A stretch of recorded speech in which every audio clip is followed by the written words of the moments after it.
महामहिमामयी श्री जनाबाई जी का बहुत ही श्रद्धा से नाम भक्त मंडली में लिया जाता है। ये इनकी अवस्था 8 वर्ष की थी।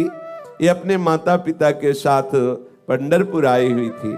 उसी 8 वर्ष की अवस्था में इन्होंने नामदेव जी महाराज के यहाँ सेवकाई स्वीकार कर ली। क्योंकि माता पिता बहुत ही गरीब घर के थे। पिता का शरीर पूरा हुआ, माता का शरीर पूरा हुआ कुछ ही दिनों में। तो इनके हृदय में एक बात आ गई, मेरा जीवन प्रभु के लिए है, तो कैसे मैं प्रभु को समर्पित हूं। तो अपने जीवन को प्रभु में समर्पित करने के लिए वहीं पंढरपुर में श्री नामदेव जी महाराज के घर में सेवकाई स्वीकार कर ली। भक्त की सेवकाई से प्रभु कितने प्रसन्न होते हैं। हमारे हृदय में यदि भक्तों के प्रति श्रद्धा हो जाए तो भगवत प्राप्ति कितनी सरल है। इस प्रसंग से देखिए, श्री जनाबाई जी प्रायः संत सभा में नामदेव जी की दासी के रूप में प्रसिद्ध हुई है। ये जनाबाई जी को महाराष्ट्र में बहुत आदर से नाम लिया जाता है और इनके बहुत महिमामय पद भी हैं। और ऐसी इनकी नाम में प्रीति हुई नामदेव जी के प्रभाव से कि बड़े बड़े सिद्ध संत जन इनका स्मरण करते थे। कबीर दास जी जैसे सिद्ध संत जनाबाई जी के चरणों में प्रणाम करते थे। ये नामदेव जी के संग की महिमा का प्रभाव। उनका जन्म गोदावरी तट पर गंगाखेड़ नामक एक ग्राम में हुआ था।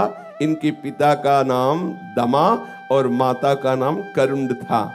बचपन में ही इनकी मां पधार गई और पिता जो इनको विट्ठल भगवान के दर्शन के लिए लाए तो वहीं उनका भी शरीर पूरा हुआ और ये नामदेव जी के चरणों में समर्पित हो गई।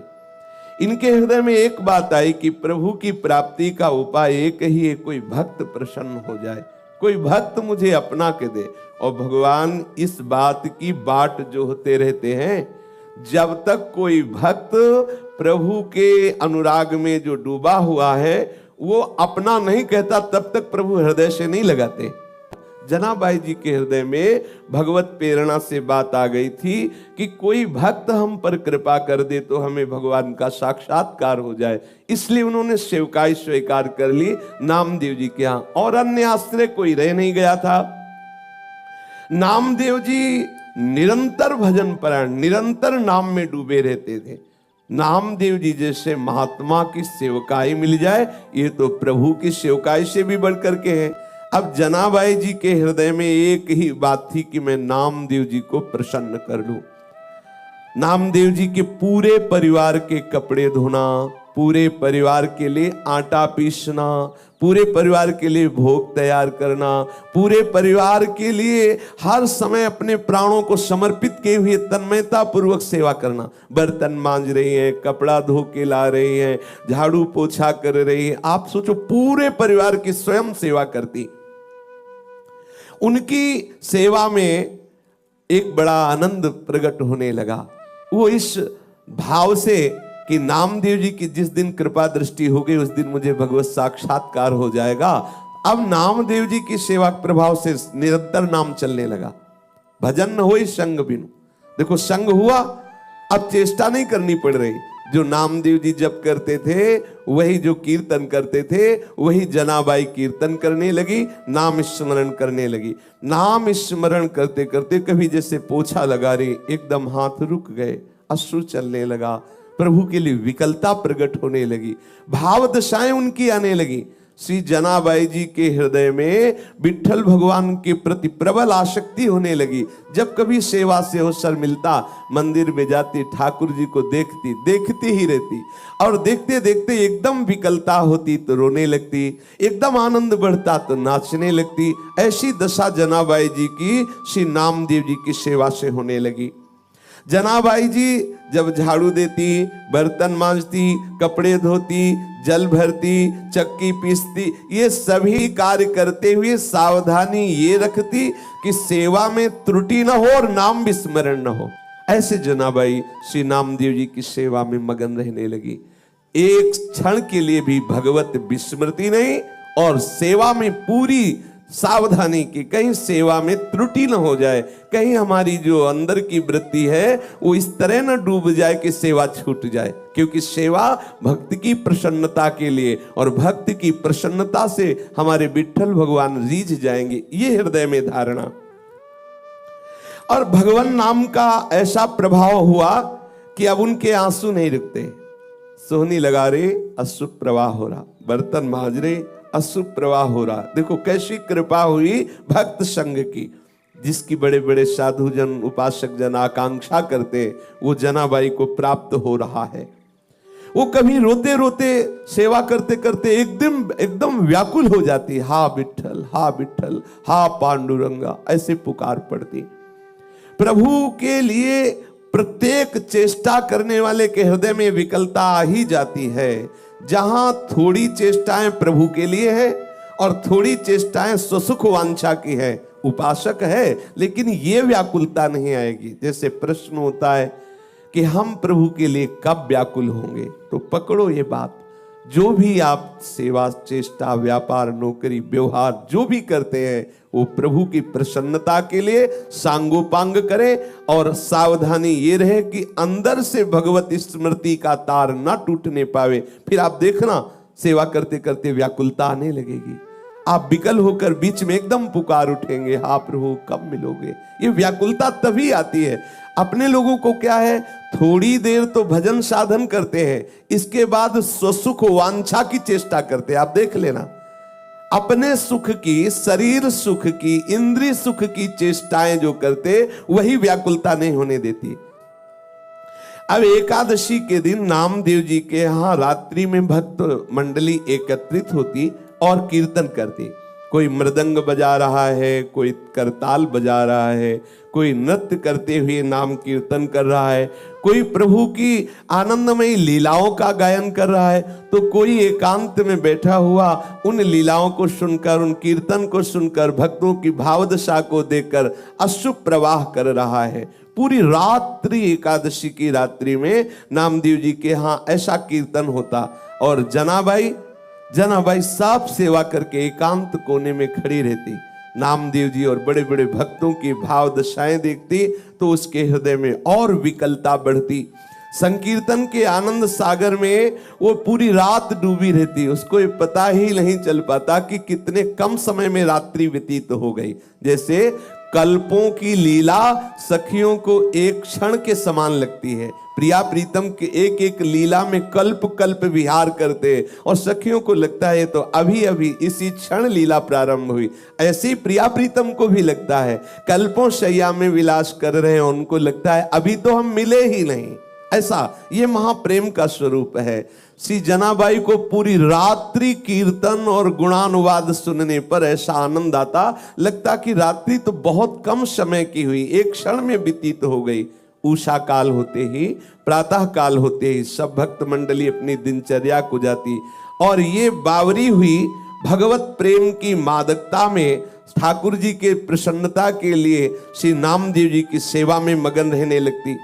अब इनको आज लगा कि अरे आज तो सूर्यदेव उदय हो गए, सब भक्तजन चले गए और मुझे तो होश ही नहीं रहा, ये तो बहुत बड़ी त्रुटि हो गई। एक दिन एकादशी में ऐसी आनंद वृत्ति में रात्रि में डूबी कि सब भक्त कीर्तन करके चले गए और ये डूबी ही रही। देखा सूर्य चढ़ गए हैं, प्रकाश हो गया है।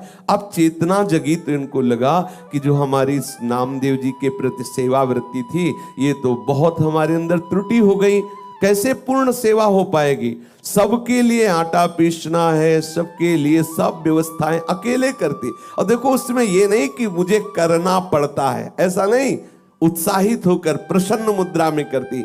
आंख खुली, देखा तो बहुत देर हो गई, कैसे नामदेव जी की पूरी हम सेवा कर पाएंगी। जल्दी जल्दी से घबरा कर सोचा कि सबसे पहला काम करते हैं कि हम वस्त्र जो सबके स्नान किए हुए हैं पहले उनको धो के फैला देती। जल्दी से वस्त्र लिए और वस्त्र लेकर के धोने के लिए वो भागी।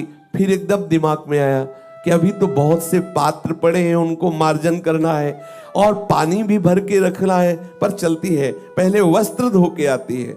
जो ही चंद्रभागा नदी के पास पहुंची वस्त्र लेकर के, तो अब कई चिंताएं एक साथ। अभी तो पात्र मार्जन करने हैं, सुंदर जल भर के रखना है ठाकुर जी की सेवा के लिए, आज तो बहुत विलंब हो गया, अब आज कैसे हम सब सेवा कर पाएंगे।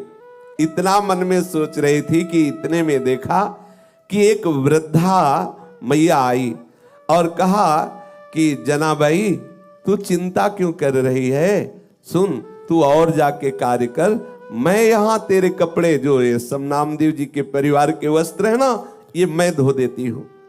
उन्होंने कहा नहीं नहीं आप क्यों करेंगे, आपका शरीर। बोले नहीं, सच्ची सफाई धुलाई तो हम करना जानती, पूरा जीवन हो गया, पूरा जीवन हो गया। जिसके वस्त्र को हम धुलते दोबारा वो मलिन नहीं होते हैं। और देखो तुम तो अभी नई अवस्था तुम्हारी हो, मेरा जीवन हो गया ये धुलते हुए, सच्ची धुलाई का कार्य हम जानते हैं। समझ नहीं पाई जनाबाई। जनाबाई ने कहा मेरे स्वामी की सेवा में आज बड़ी गड़बड़ी हो गई, क्योंकि मैं ऐसी भूल में पड़ गई कि सेवा छूट गई। भूल का तात्पर्य इतना आनंद में डूब गई। बुढ़िया ने प्रेम से कहा तू चिंता मत कर, देखना तू वैसे कपड़े साफ नहीं कर सकती जैसे मैं करूंगी। जनाबाई ने कहा कि अब मुझे नामदेव जी के घर तत्काल भाग के जाना, क्योंकि पात्र मार्जन नहीं किए। अब देखो जैसा भी हो, वो कपड़े वहीं नदी के किनारे छोड़ करके गई और जो कार्य अत्यंत आवश्यक था, जैसे पात्र मार्जन करना और जल भर के रख देना, वो करके वापस आई तो देखा बहुत प्रेम से डूबी हुई वो जो मैया थी, सब कपड़े धो करके और फैला दिए थे और कहा कि देखो तू चिंता मत कर, आनंद पूर्वक सेवा कर। बहुत बहुत आनंद का ये विषय है जो तेरे अंदर ये चिंता चलती रहती है भक्त को सुख पहुंचाने की।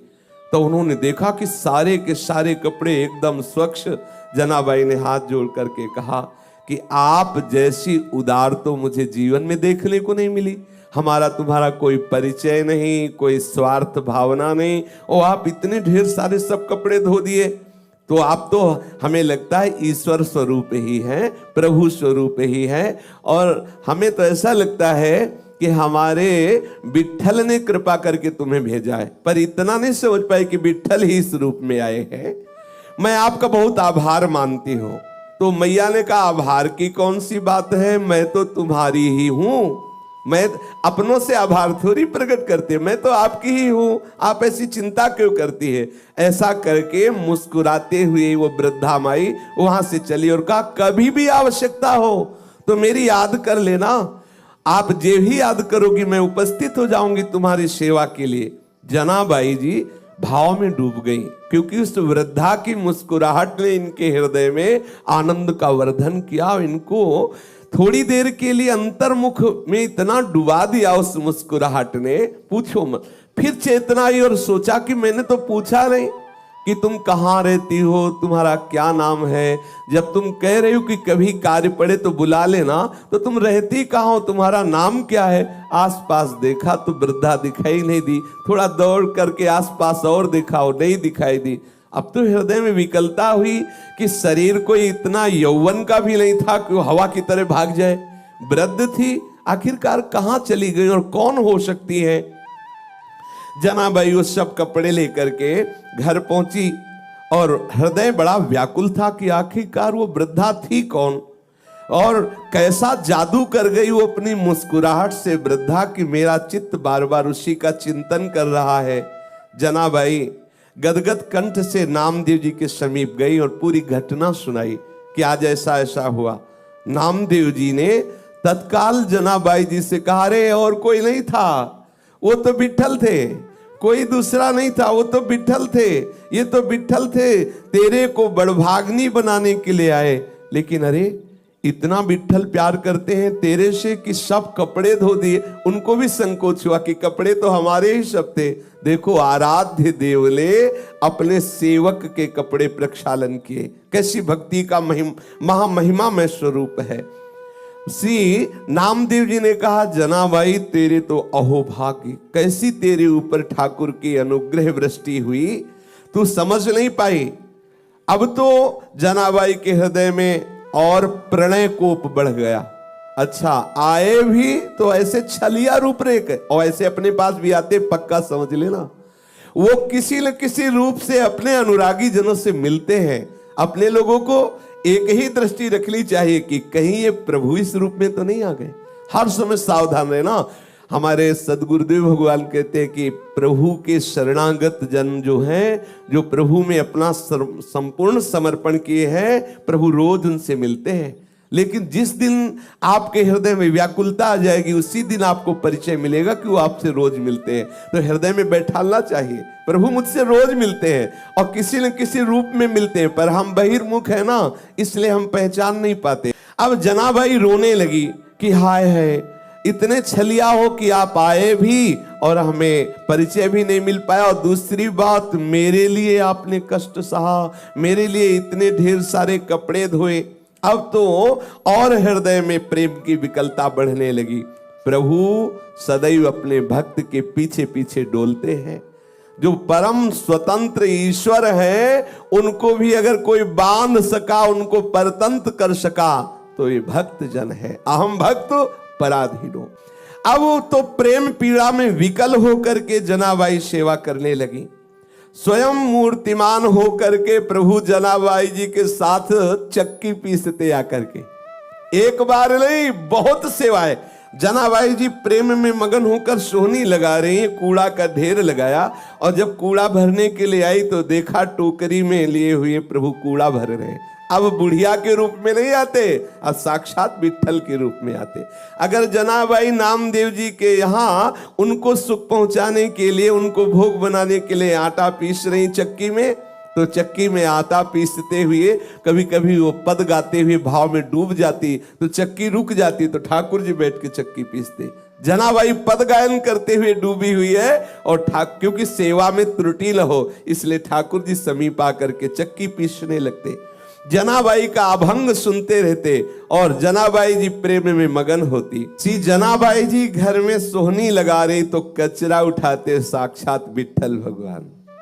अपनी टोकरी को सर पे रखे हुए पीछे पीछे जनाबाई के डोलते, जहां जाओ झाड़ करके कूड़ा एकत्रित करती, सोहनी लगा के ठाकुर जी कूड़ा भरते। कैसी भक्ति की अद्भुत महिमा! भक्त की भक्ति से कैसे प्रभु अधीन हो जाते हैं। आहा! और बार बार विट्ठल जी यही कहते जनाबाई जी से कि मैं तुम्हारा ऋणी हूं।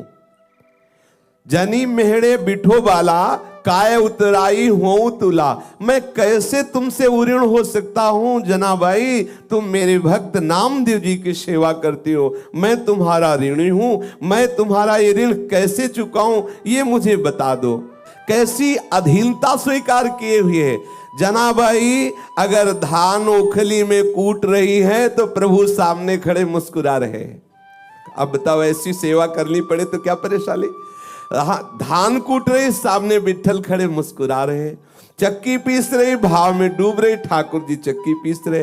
वो सोहनी लगा रही तो ठाकुर जी कूड़ा भर करके टोकरी अपने माथे पे रखे। जानती हो ये कैसे हुआ? ये हुआ भक्त की आराधना से, नामदेव जी की कृपा से।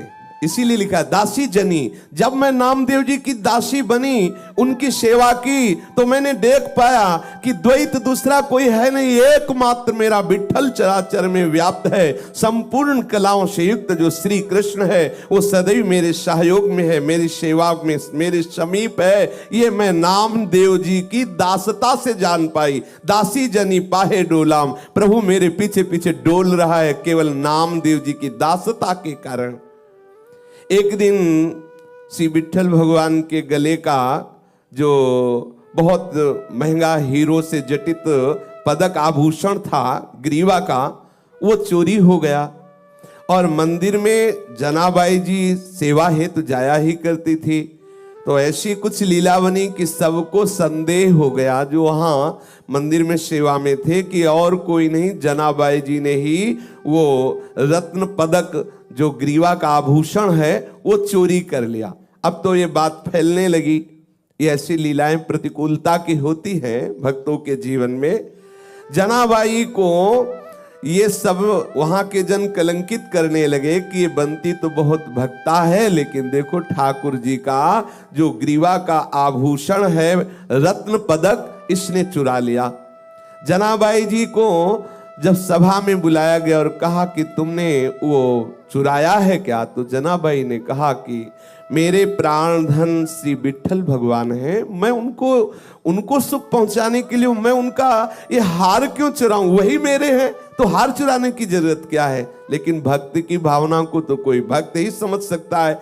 तब उन्होंने कहा, मैं शपथ खा के कहती हूं कि मैंने ये रत्न का आभूषण नहीं चुराया है। पर प्रभु की ही ऐसी लीला थी, किसी ने जनाबाई की बात पर विश्वास नहीं किया और बात राजा तक पहुंची और ये बात इतनी जोर कसी कि राजा को निर्णय करना पड़ा कि जनाबाई को शूली की सजा दे दी जाए, क्योंकि इसने रत्न का, ठाकुर जी का जो हार है वो चुराया है। अब चंद्रभागा नदी के तट पर शूली की व्यवस्था की गई और जनाबाई जी को ले जाया गया। हर भक्त के जीवन में आता है, देखो अगर आपका यश होगा और जयमाला पड़ेगी तो फिर साथ में ये भी व्यवस्था होगी, होती है, ठाकुर जी की तरफ से होती है, तैयार रहना। ये व्यवस्था होती है, सब महापुरुषों के जीवन में होती है।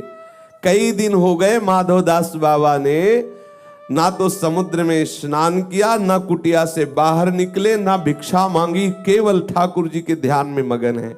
जगन्नाथ जी को नहीं रहा गया, अपने भोग की थाल आप स्वयं सरकार ले जाते हैं।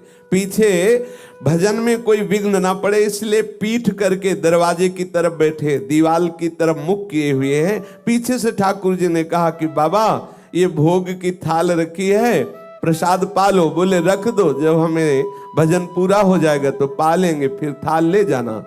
अब उन्होंने विचार किया कि जब ठाकुर जी ने प्रसाद भेजा है, क्योंकि हम तो किसी से याचना नहीं की, तो भगवान ने ही प्रेरणा करके भेजा होगा।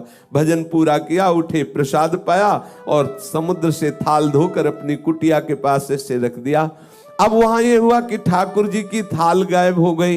कुछ ने बताया कि वो तो माधवदास बाबा की कुटिया के बाहर देखा है।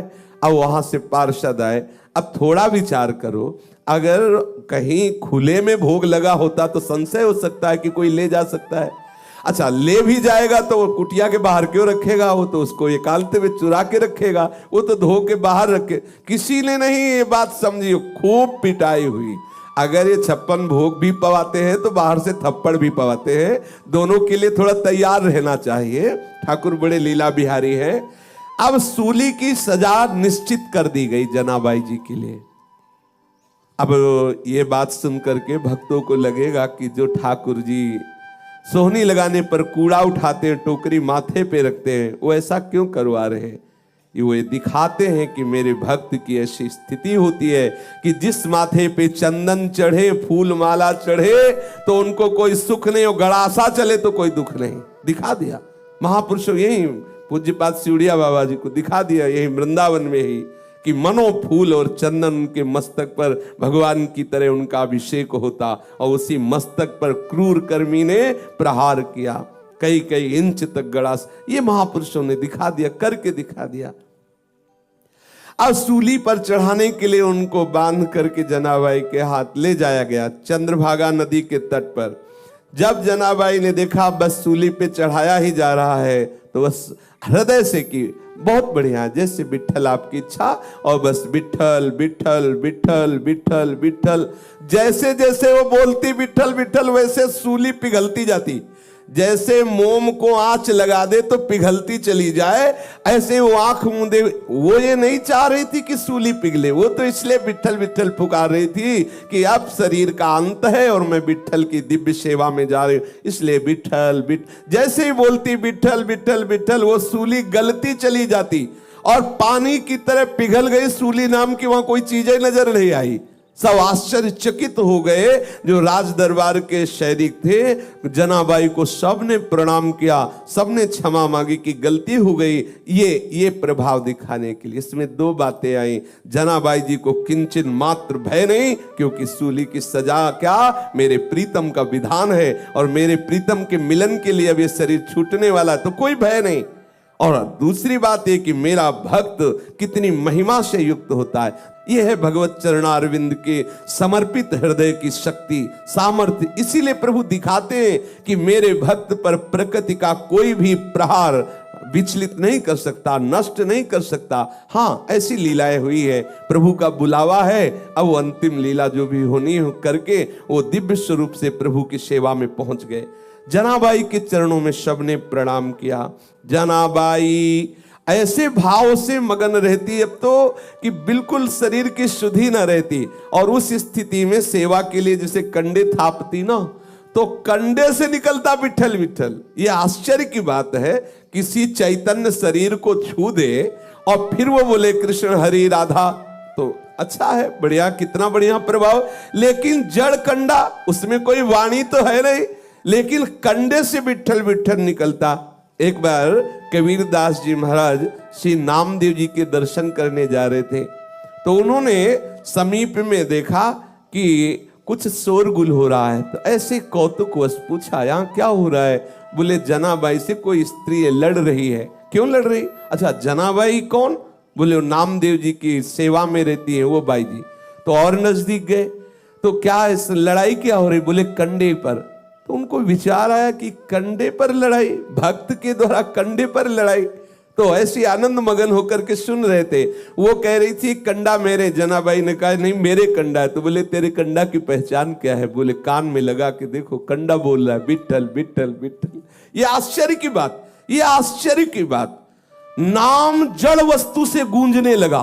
कैसी स्थिति भक्त सेवा के प्रभाव से आई।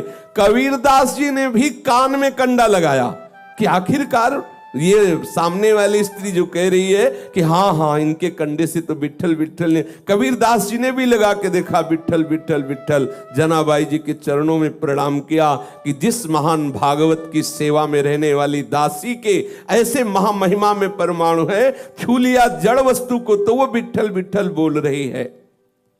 श्री जनाबाई जी श्री कबीरदास जी को देख करके बहुत आनंदित हुए और कबीरदास जी आश्चर्यचकित हुए कि क्या ऐसी भी भक्ति होती है कि जड़ वस्तु को छू ले तो भगवान नाम स्फुरित हो जाए। नामदेव जी के साथ जनाबाई जी की ऐसी तन्मयता हो गई कि संवत 14 से 7 में नामदेव जी ने समाधि ली, तो ठीक उसी दिन कीर्तन करते हुए जनाबाई विठल भगवान में विलीन हो गई, कीर्तन करते हुए। तो जो भक्त जन है वो तीर्थी कुर्वन्ति तीर्थानि, जो उनके चरणों का आश्रय ले ले तो संपूर्ण हृदय के विकार नष्ट करके भगवत अनुराग में रंग देते हैं।